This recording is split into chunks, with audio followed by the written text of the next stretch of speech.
one of the proposed solutions that addresses the problem in both the short and long term is a return to home cooking. What if we were to reallocate a small amount of our time to cooking our food at home using whole food ingredients instead of relying so heavily on the food industry to provide us with our meals? This may be easier than it sounds, and cooking may also have some side benefits.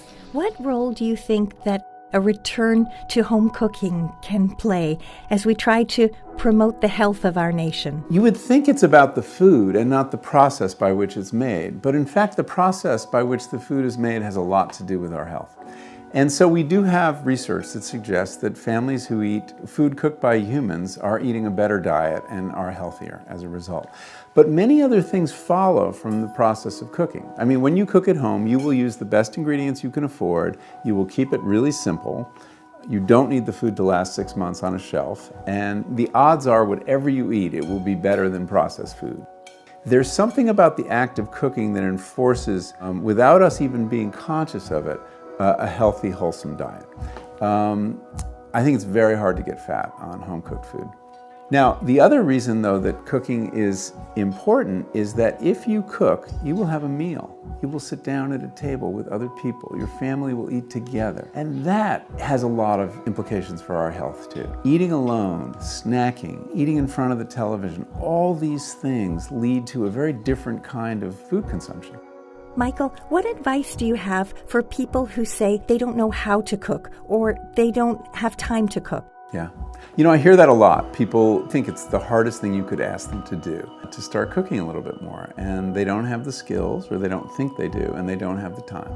There's a lot of obstacles to cooking right now, and different people have to deal with it in different ways. Some people really don't have a lot of time, and perhaps they're living alone, or perhaps both partners are working. They have a long commute. That's a legitimate challenge. My advice is twofold. One is involve everyone in the family in cooking.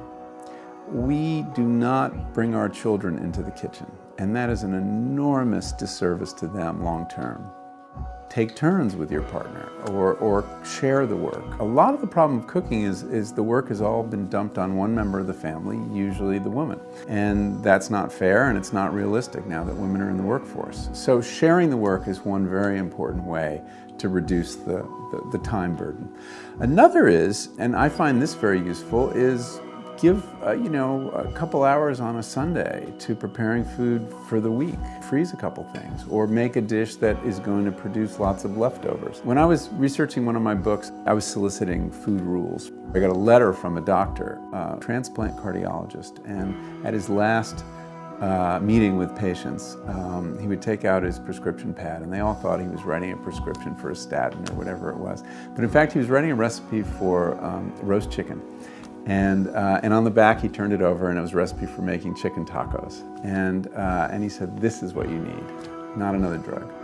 And the idea was that if you knew how to roast a chicken, which, believe me, is not rocket science, you had the makings of 3 good meals. One meal rolls into the other. So you have chicken one night, and then you have tacos, chicken tacos another night, and then you make a soup from the carcass. We've lost those skills. We've lost that sense of how to maximize the value of food and minimize the time investment.